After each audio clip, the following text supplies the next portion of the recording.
What's happening, everybody? 1 p.m. here, Friday, April 11th, 2025. My name is Kevin Smith. Thank you all so much for tuning in to Loud Majority Live. We got a jam-packed show for you guys today. Carolyn Levitt will be briefing the press any moment now. We will keep you abreast of that event. And I'll be honest, I just kind of like saying that. Before we get rocking and rolling here today, guys, hit that thumbs up button. Share the video out all over the place.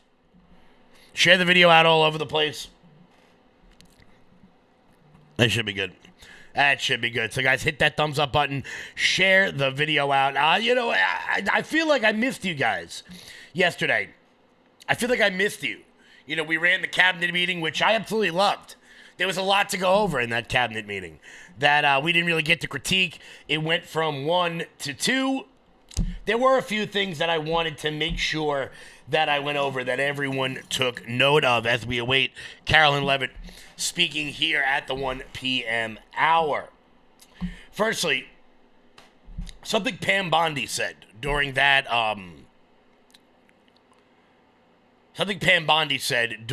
the cabinet meeting that I wanted to focus on. That's something that annoys me, and I know annoys a lot of you when you see it. You see people, they get arrested for crimes, be it whatever it may be, murder, rape, arson, forgery, whatever. They face 20 years in prison. And then when you're done watching the ID channel and you get to the very end of the episode, you find out that they pleaded it down to 5 to 10. And you think to yourself, really? You're going to get 5 to 10 years because some district attorney didn't want to pursue it, didn't want to continue to bring charges? Well, Pam Bondi said it yesterday, and I know that everyone's a little bit upset with Pam Bondi at the moment, and I guess many of you have reasons to be. But she specifically said, for these Tesla vandals, for these people that are setting fire to Tesla dealerships, there will be no negotiation. She is asking for the maximum, for the 20 years. Now, I want to be clear about something. We can be mad at Pam Bondi. We can say she's on Fox News too much. We can say she's got more press conferences than cases. Not incorrect. However, one of the big problems with our justice system over the course of the last several decades has been a person faces life with parole in 25 years. They plead guilty, and then they end up getting like 15. They're out in 9. We see this all the time. But Pam Bondi has made it specifically clear that this will be what she seeks. 20 years for these domestic terrorists. Because let's be clear, that's exactly what they are. It's violence with a political motive. That is the definition of terrorism. So I hope AG Bondi sticks to that. Another thing that got brought up yesterday that a lot of people did not really pick up on was the concept of small business loans by Kelly Loeffler. Kelly Loeffler, you guys will remember, ran for the Senate a while ago. She's now the Small Business Admin Administrator. She said there will be citizenship requirements for small business loans. I love this. I love this very much. Americans ought get priority when it comes to applications or deeds or opportunity in this country. Which means very soon, if you are somebody that has ever had the desire, the ability to run a small business, now would be the time to get involved in that. Also, Tulsi Gabbard touched on the voting machine issue that we know we have in this country and the president's desire to see mail-in ballots be universal. To be universal across the country. I know a lot of people, guys, I know a lot of you feel like nothing is happening. Like things are being slow walked. But I want you guys to understand that government is meant to slow things down. The government is meant to be the how would you say it? The dam in the river. That's why you need 60 votes in the Senate for it to remove a filibuster. Because we don't want things going too much too quickly. Do I want to see more deportations? Absolutely. Do I want to see all of our priorities moved forward? Absolutely. However, we must remember at all times, what if the shoe were on the other foot? Do we want Democrats to be able to have this sort of speed in which they can get about their agenda? I would say no. I would absolutely say no. This comes on the heels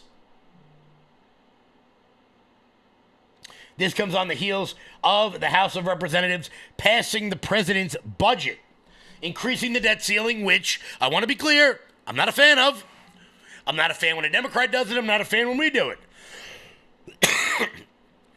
But the 2-year budget proposal that has been passed will remove us from being bogged down in this sort of bureaucracy that we've seen over the course of time. The House on Thursday passed the... wait, is this it? No, hold on. There we go. The House on Thursday passed a budget resolution that has been backed by President Trump, 216 to 214, with 2 GOP no votes. We expected that. Everybody breathe. Passing the resolution, bringing the GOP one step closer to getting the spend agenda passed by Congress ahead of the vote, Mike Johnson said, quote, "I believe that we have the votes to finally adopt a budget resolution so we can move forward with President Trump's agenda." The 2 GOP votes that went against it were Thomas Massie and Victoria Sparks. Now, we can be upset with that. However, Thomas Massie is a man who votes on principle. He does not like the spending. He does it every time. This is why the 2026 midterms are so important. You're not going to change Thomas Massie. You're not going to primary challenge Thomas Massie. I want to make that very clear. He's not going to lose. Also, I think it is important to have a sort of fiscal dove, or a fiscal hawk, I should say, amongst the people who would spend us into oblivion. The one member of Congress can keep them in check. Do I agree with him at all times? Of course not. I didn't agree with him when he went for Governor DeSantis against President Trump. I didn't agree with him now. But Thomas Massie has been principled in all of his stances, and I can't be mad at him about that. On Wednesday evening, the bill was pushed back as the bill was pulled back as some Republicans were looking for more spending cuts.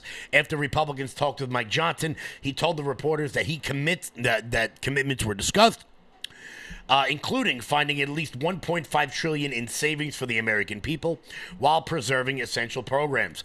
The House passed its version of the resolution in February.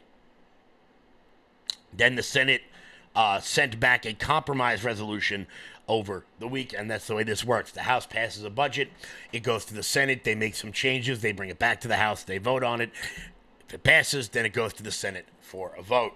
As I said, government is meant to be sludge. Government is meant to be, it's not supposed to move quickly.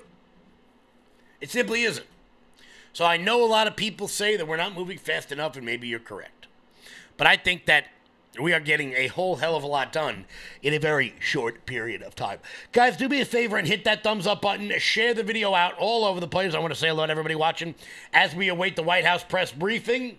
Hello, AC Knight. Jeanette, how are you? Tim Huff, how are you?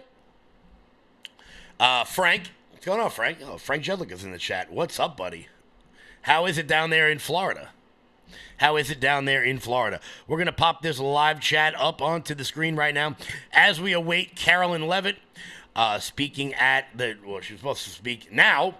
Any minute now, it should be happening. Any minute now.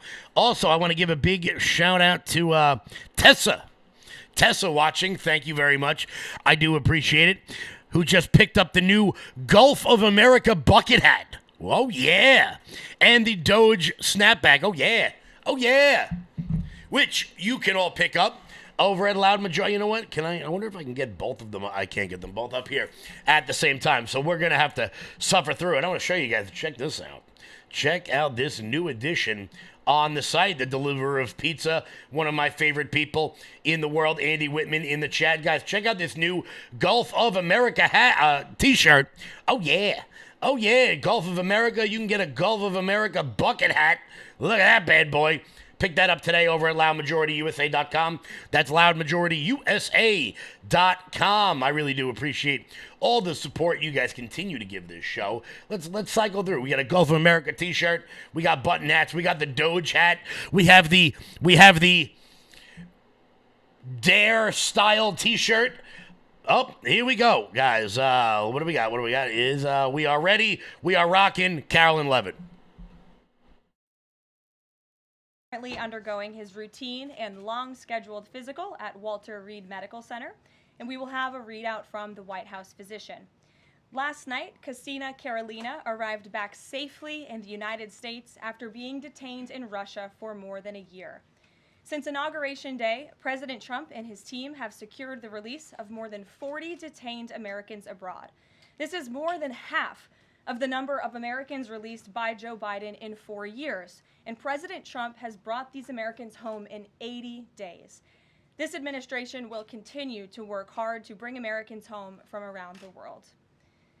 As I've said before, and I will say it again today, everybody in this room has access to the most transparent and accessible president in American history.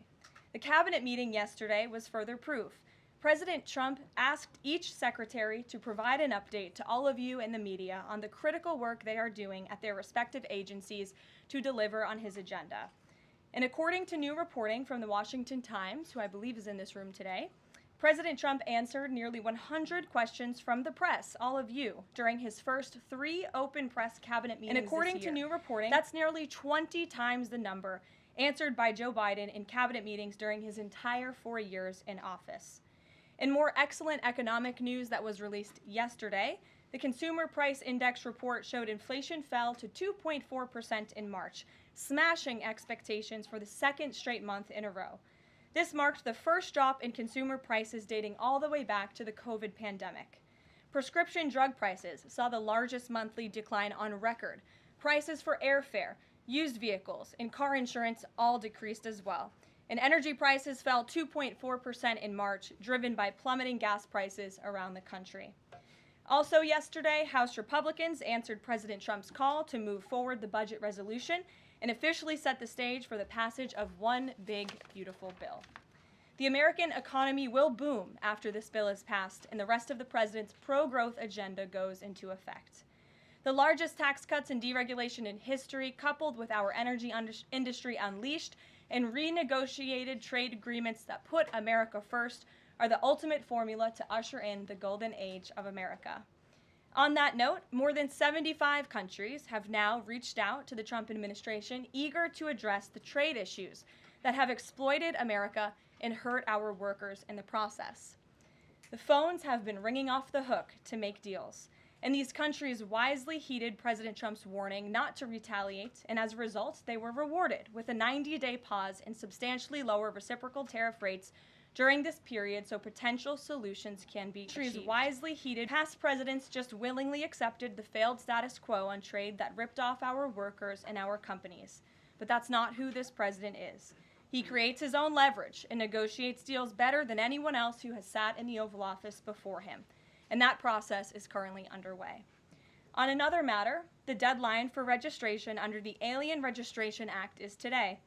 All foreign nationals present in the United States longer than 30 days must register with the federal government. Failure to comply with this is a crime, punishable by fines, imprisonment, or both.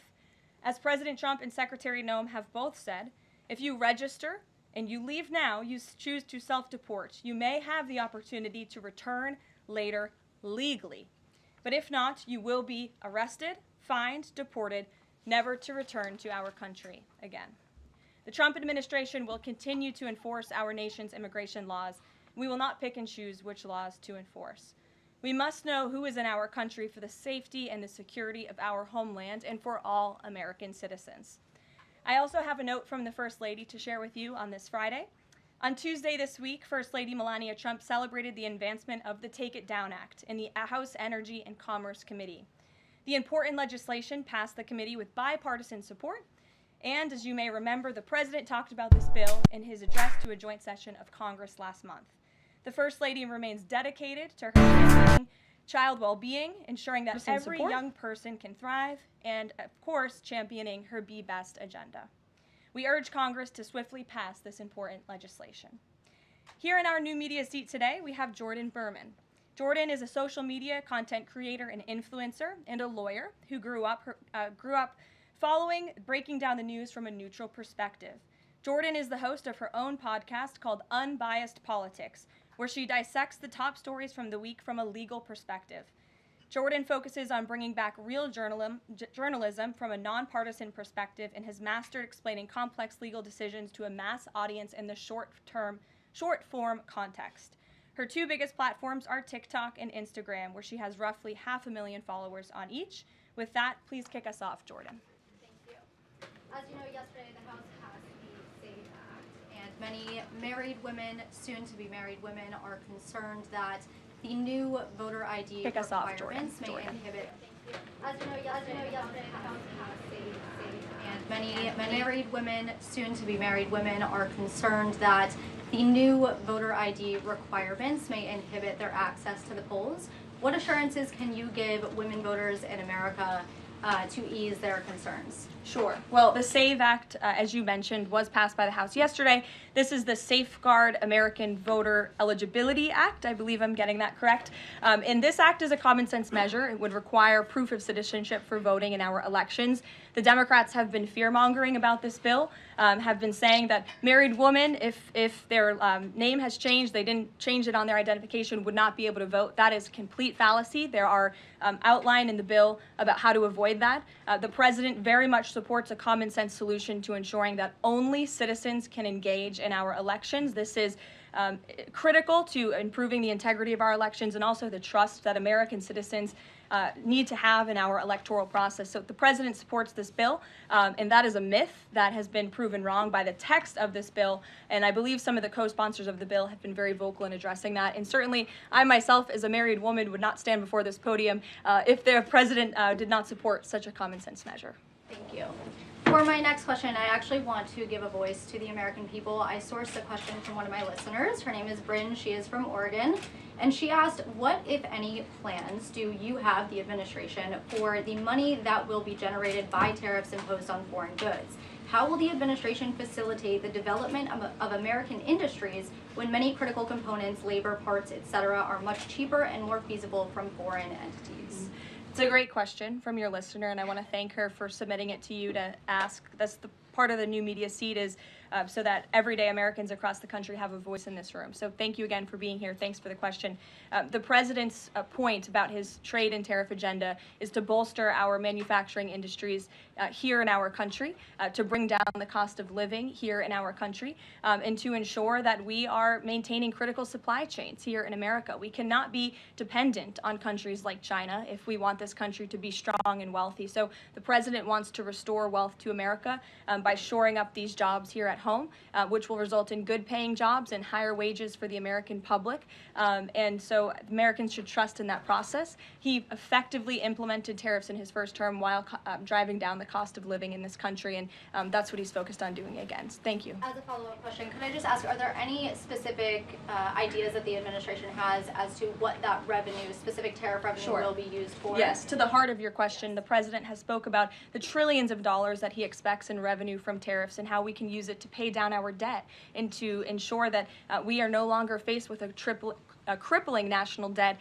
in the trillions that is going to bankrupt our nation for future generations. So that money coming back home will make America in the green rather than in the red, which any small business owner across the country, I believe, can appreciate. Thank you so much. Thank you. Kelly. Hey. Tomorrow there will be negotiations between the United States and Iran in Oman. What are the president's chief goals for that, and is he satisfied with how Iran is responding to this? They don't want direct face-to-face negotiations, instead sort of old-school shuttle diplomacy where they're in separate rooms and messages are passed back and forth. So is the president comfortable with the arrangement there, and what is the chief objective? Well, I have spoken to both the president and also his national security team who will be engaged in these discussions. These will be direct talks with the Iranians, and I want to make that very clear.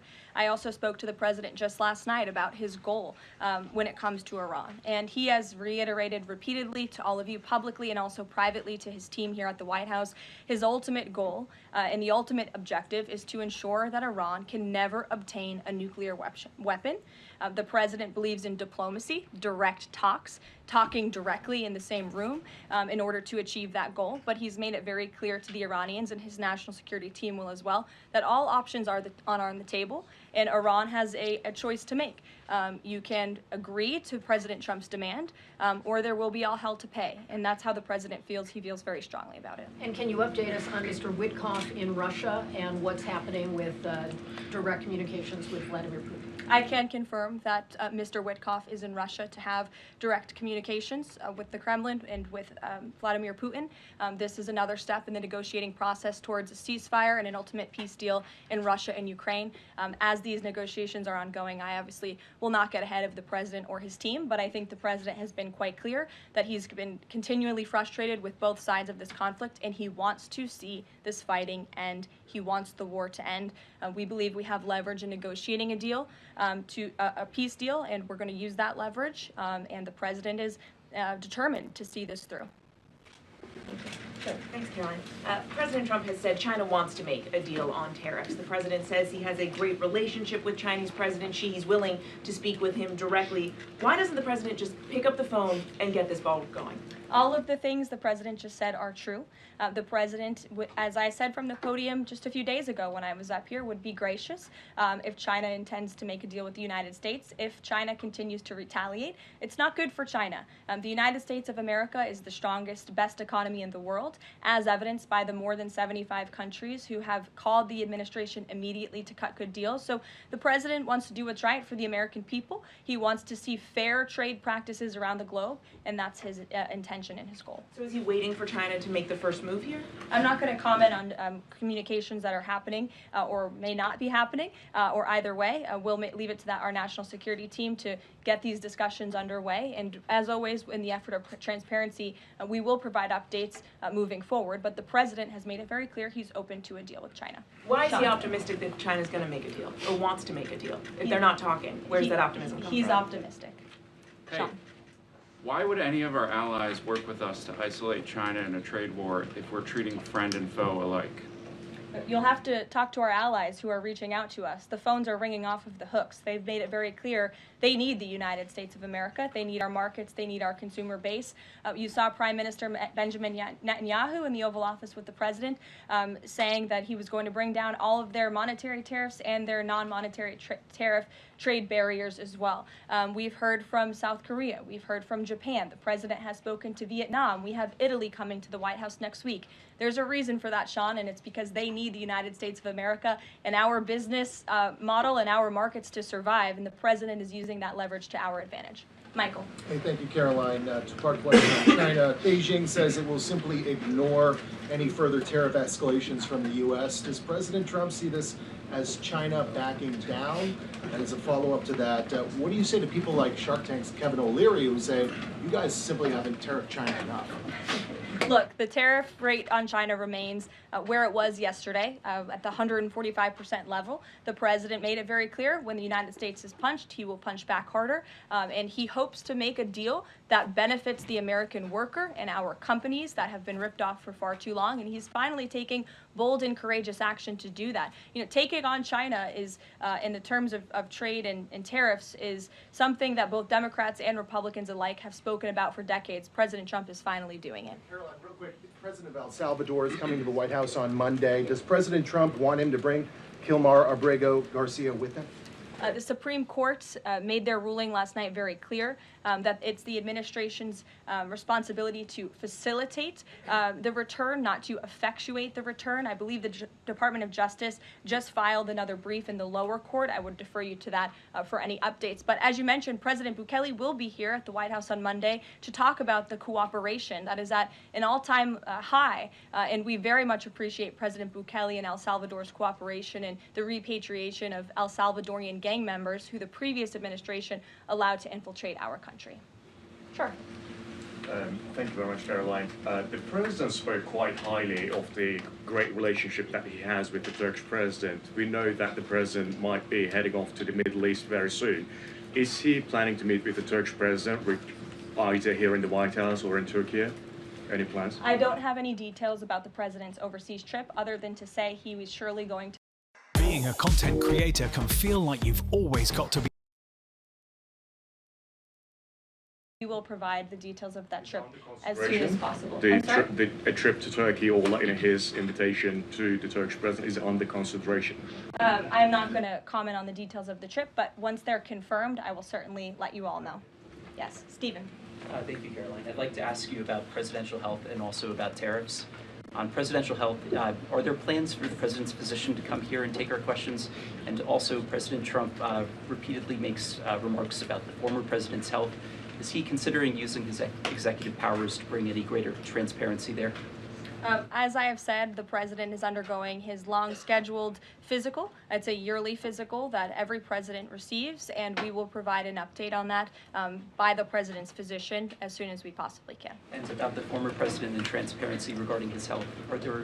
Well, I can tell you there was certainly a lack of transparency from the former president, from the entire former administration, and frankly, a lot of people in this room when it came to the health and the competence of the former president of the United States, Joe Biden. There was one of the greatest cover-ups and frankly political scandals this nation has ever seen. It's been unraveled in some recent books that are being written by journalists who engaged in that cover-up and scandal, which is quite ironic.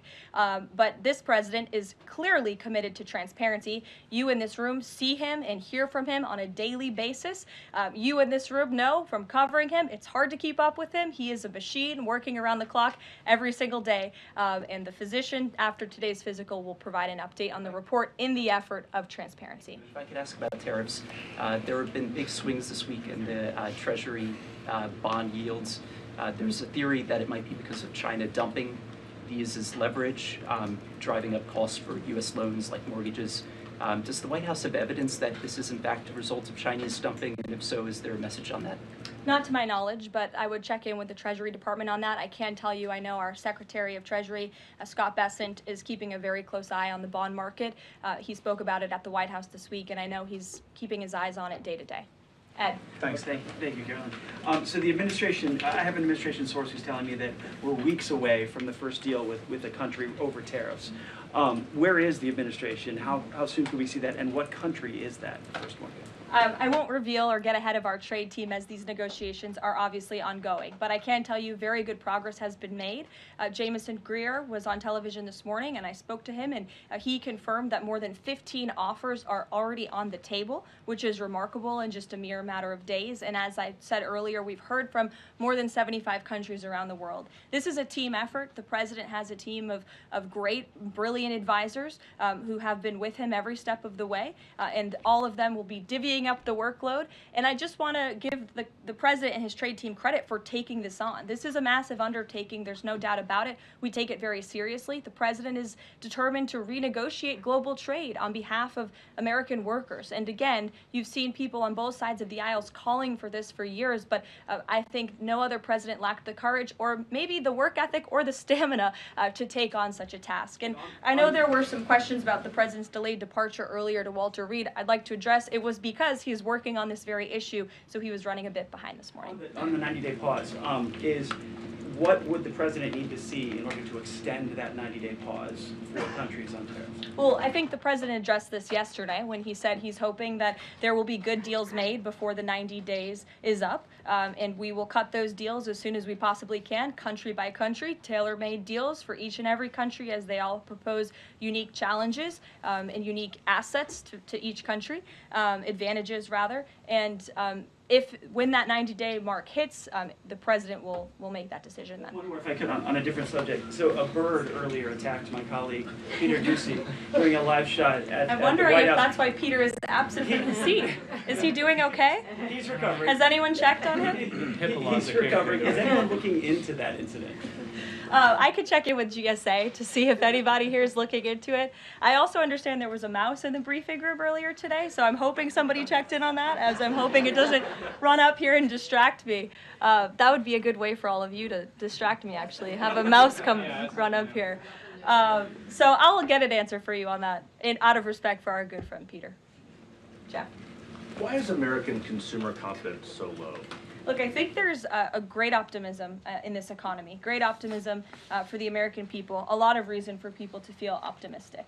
The president is, as I just said, trying to renegotiate the global trade agenda that has ripped off the American people for far too long. As he said, this is going to be a period of transition. He wants consumers to trust in him, and they should trust in him. Look at what he did in his first term. And I just want to reiterate all of the reasons to be confident since you asked, Jeff. For those watching at home, yesterday the CPI report, inflation declined massively. Consumer prices are dropping for the first time in years.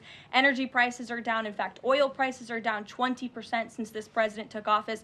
Wholesale prices fell again. There have been trillions of dollars in investments into this country. Every day, the president is signing executive orders to cut regulation, especially when it comes to Environmental Protection Agency, our energy industry. That's going to unleash the economic boom in this country that we saw in the president's first term. So trust in President Trump. He knows what he's doing. This is a proven economic formula. What is he asking of Americans at this time? He talked about transition costs, transition problems. Is he asking something specific for Americans to do? No, I think the president is asking for Americans trust in Trump, as I just said, trust in his economic agenda and formula. It's a proven formula that works. And by the way, clearly the American people do in fact trust him because they did just overwhelmingly elect him to this office. Jennifer.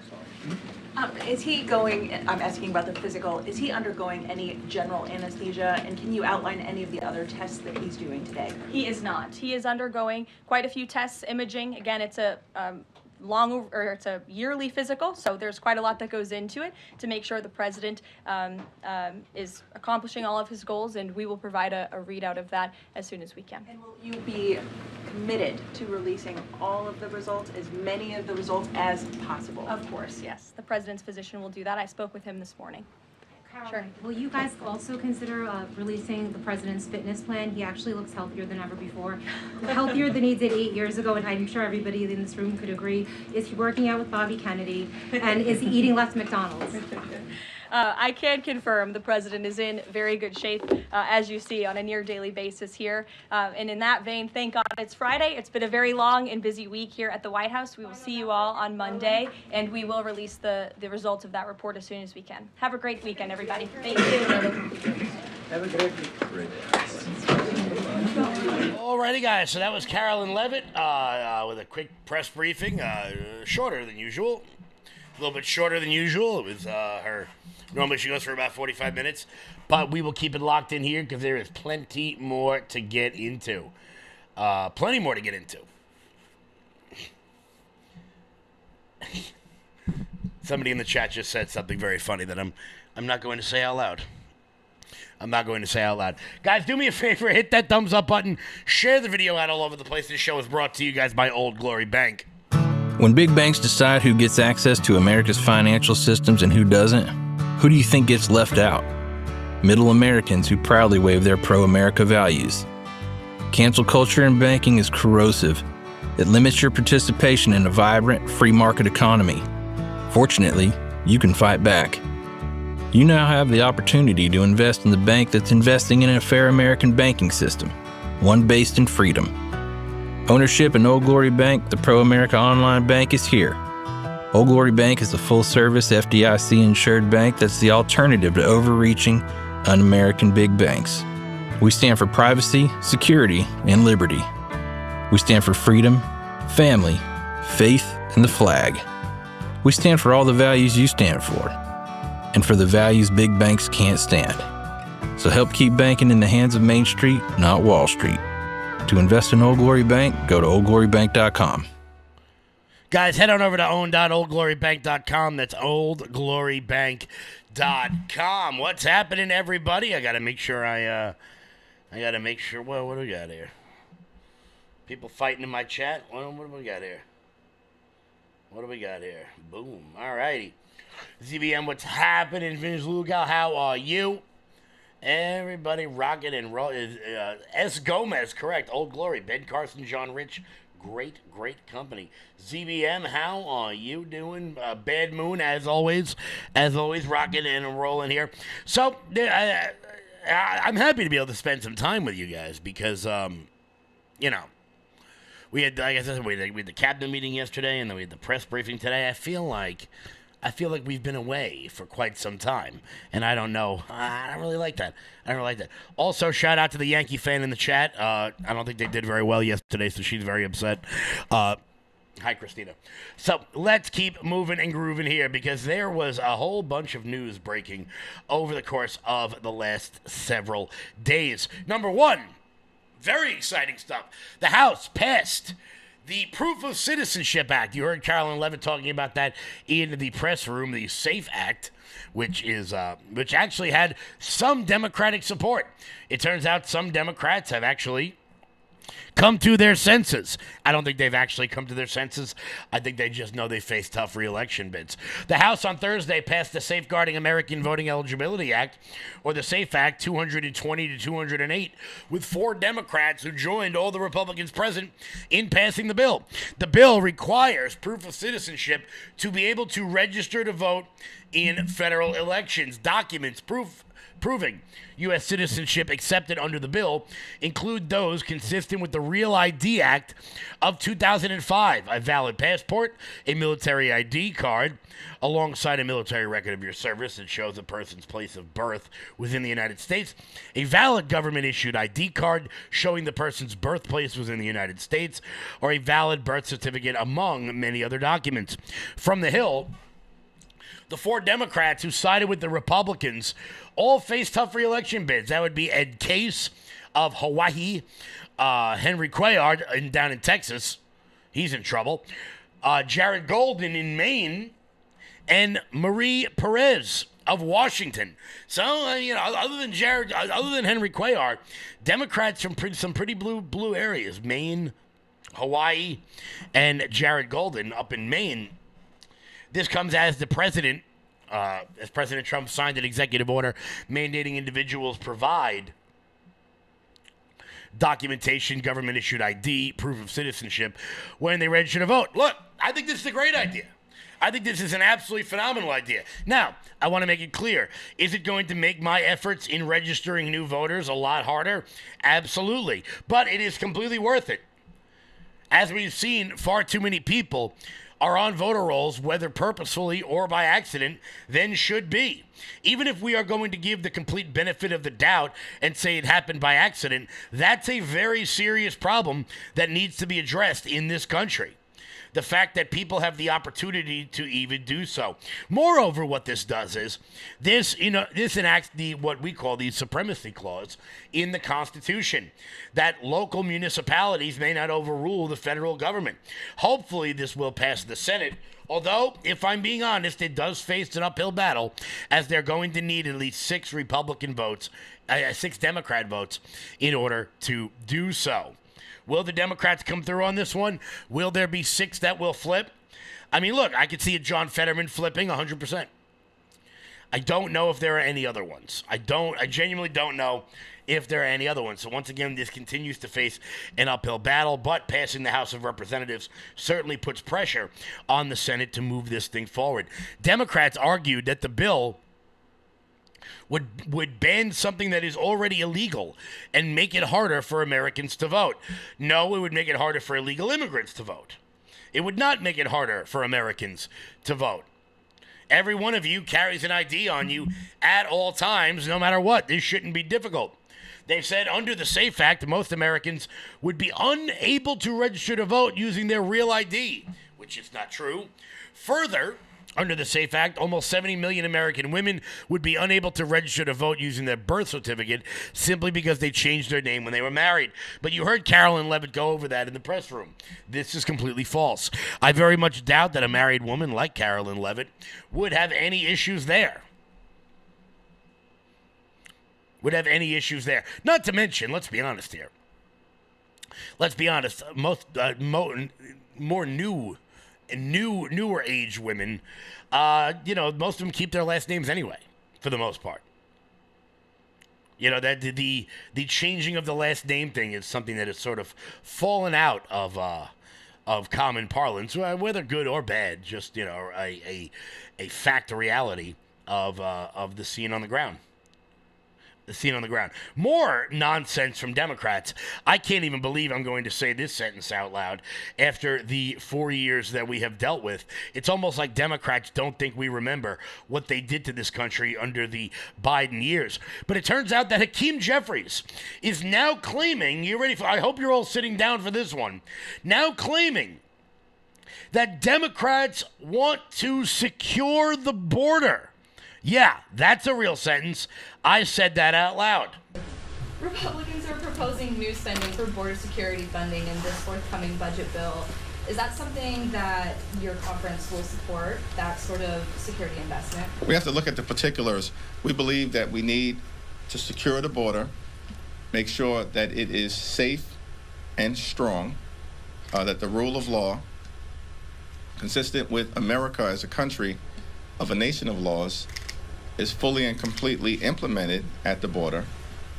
We believe we have a broken immigration system and we need to fix it in a comprehensive and in a bipartisan way. And we also believe that we must always defend dreamers, farm workers, and law-abiding immigrant families and protect them from aggressive overreach by the Trump administration. Those are the principles that we have consistently articulated publicly and privately to our Republican colleagues as it relates to finding some common ground on the immigration issue. Yeah, I don't think you have done that privately. You certainly haven't done it publicly. But Democrats continue to see that this is the losing issue of our time, not only with white Americans, not only with natural-born Americans, but with immigrants themselves. Because it turns out, spoiler alert, there's a reason people left the country that they came from. They do not want to see the country that they live in now turn into the ish-hole that they left in the first place. I'm not sure why it took losing an election for Democrats to figure that one out, but it would seem as though we may actually begin to get a problem solved in this country. Now, when it comes to what he calls comprehensive immigration reform, no. Just because something is bipartisan doesn't mean it's good. Just because something is bipartisan, actually, as a matter of fact, most of the time, when something is bipartisan, it means it's either middle of the road, fence-sitting, boring, useless, having no weight to it whatsoever. That's actually usually what it means. Like with the last bipartisan immigration bill that Democrats force-fed us by some neocon who thinks that he's going to lose votes from the Chamber of Commerce, so he decides to allow in 2,500 illegal immigrants per day. I say no thank you, Senator Lankford. That is not what we voted for. That is not what we want. But Democrats continue to try to force feed this crap down our throats. Well, we had a bipartisan immigration deal, but Donald Trump spiked it. Yeah, because it was a terrible deal. It was a terrible bill. It was not what the American people wanted. The American people did not want 2,500 illegal immigrants crossing the border every single day and then possibly, maybe, having the ability to close the border. We did not want that. We didn't want it on a plane. We didn't want it on a train. It's nice to see, though, Democrats starting to do what the American people actually asked for instead of telling us what we ought to want. This has been happening over the course of the last several years, and I think that's why Democratic popularity has been so poor over the last number of years, because instead of doing what their constituents want, Democrats try to tell their constituents what they ought to want. And that is a very serious problem. And Democrats can't seem to get their head around the fact that Donald Trump is the first president in my lifetime to do exactly what he said he was going to do. For example, here's Abby Phillip on CNN basically just saying to her audience of 47 people that crossing the border isn't really a crime. I don't think anybody disagrees with that. 7 million means that they're not just going after criminals. Well, they're going after people who are in the country illegally, right? Yeah, I know, but I'm saying the criminals, this is a much bigger universe. Doesn't that make you a criminal? No, it doesn't. To come across the border illegally? Coming into the country illegally is a civil offense. It's not a criminal offense. Okay, if you come into the country illegally, here's the message. We're going to find you and send you back. I mean, I'm sorry, that's the way it is. And I think the government should pull all the levers at its disposal to find people and pull this off. It's what the American people asked Donald Trump to do. Yes, they should be deporting violent people. Yes, they should be deporting people who committed violent acts before they came here. But at some juncture, if you're going to allow any illegal immigration at all, the message then goes out. Just get here. It'll probably work out for you. That was the last administration. This is a different one. This is the different administration. The last one said, look, guys, if you make it in, you're safe. If you make it in, you're good. And this administration is saying that is simply not going to happen. And it's weird because they've effectively closed down the border. They've effectively closed the border, down some 96% from when President Trump took office. We'll be back in just a second with more of the takeaway of the last couple of weeks. Because I think a guest on CNN, I get her name wrong every time. And I want to make sure I get it right. But she had a pretty good recap over the course of the last week or so. What has been happening with these tariffs? Before we get to that, Mike Lindell. I'm excited to announce that we're having our first ever mega sale on overstock clearance and brand new products.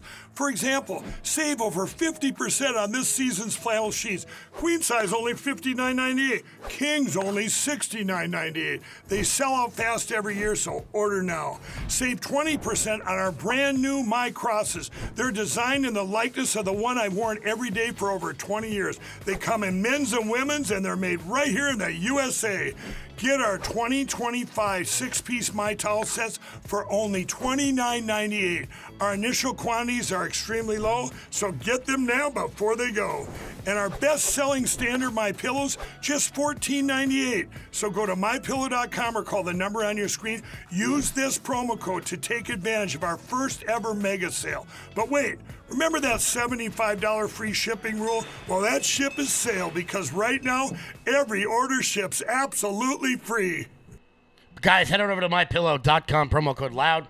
That's MyPillow.com, promo code LOUD for Mike Lindell's gigantic, huge mega sale. Support the people who support this show by going to MyPillow.com and using promo code LOUD. So Bata Ungar Sargon, who has been making the rounds in the podcast space over the course of the last year and a half or so, does an incredible breakdown of the last couple of days when it comes to the idea of tariffs. Now, the tariffs that Donald Trump is putting in, you're right, has absolutely led to the stock market coming down. Let's check the Dow Jones in real time. The Dow seems to be up almost 2 points today.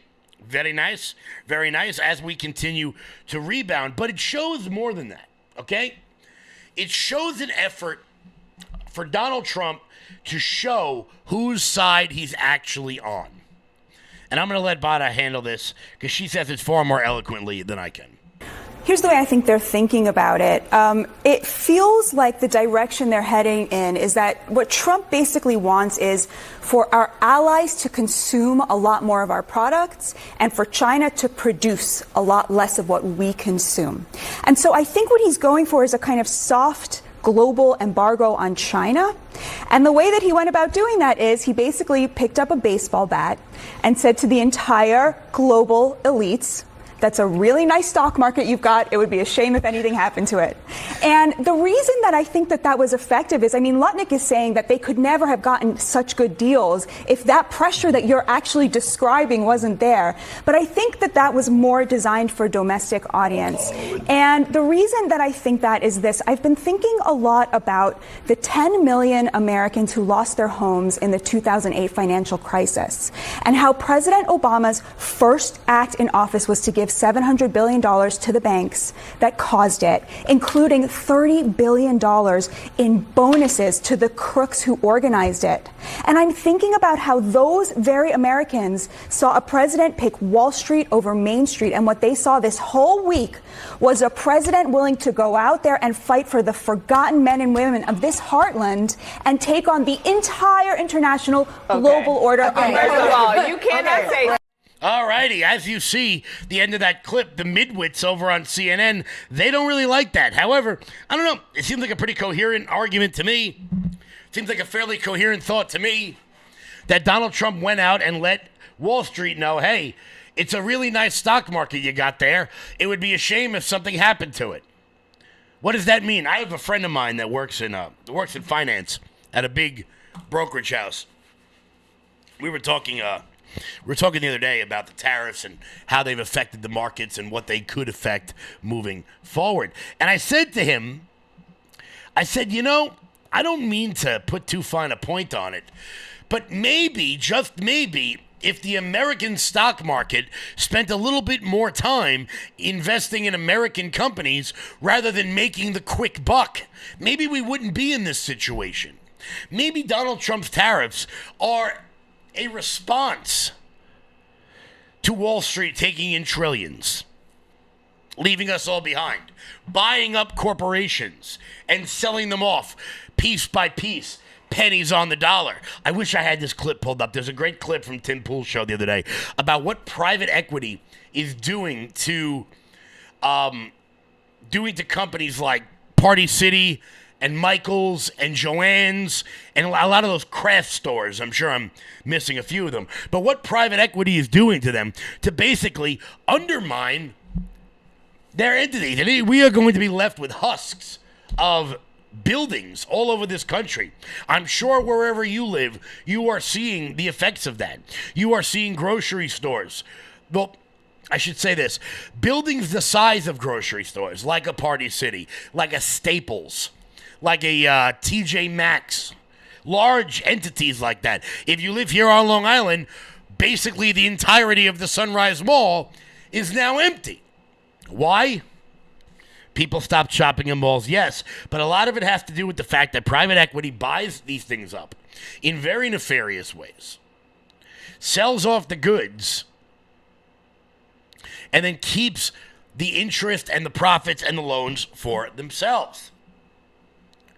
I say, I am certainly a laissez-faire.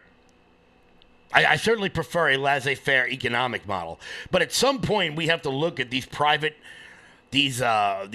equity entities and say, how much more blood can you take out of this stone? How much more do you plan to extract from the American worker and from the American business before you actually start feeling bad? And they never will. Let's be clear. It's not like I expect people that work in private equity to have a soul, but at some point something must be done about this. And yeah, a lot of people lost a lot of money. That's absolutely true. But these tariffs, as Bata said, is going to force our allies to buy more of our stuff and force Americans to buy less of Chinese stuff. Absolutely. A lot of this is like, if you take it like 50-50, I think. A lot of this has to do with basically forcing you to stop buying Chinese stuff. If you want to buy Vietnamese stuff, go ahead. If you want to buy stuff from Bangladesh or Honduras or any of the, go ahead. The point of this is to bring the Chinese economy to its knees. And Kevin O'Leary said, this clip is way too long, but I'll play a little bit of this Kevin O'Leary clip. He says just about that. This morning. Hey, Kevin, what's your reaction to this now? I guess when they went over the math, it's not 125%, it's 145%, the U.S. tariffs on Chinese goods. I've been an advocate for raising it to 400% in one move to force Xi to the table, because this narrative with China is not just about tariffs. Since China joined the WTO, in 2020, or it's actually 2000, they have not abided by the rules in any single year. There is no way you can figure out or settle a trade dispute with them, although they said they'd agree to do that. They never did. They have been constantly stealing American IP, including many from my companies. We have not been able to litigate there. There is no resolution available to us.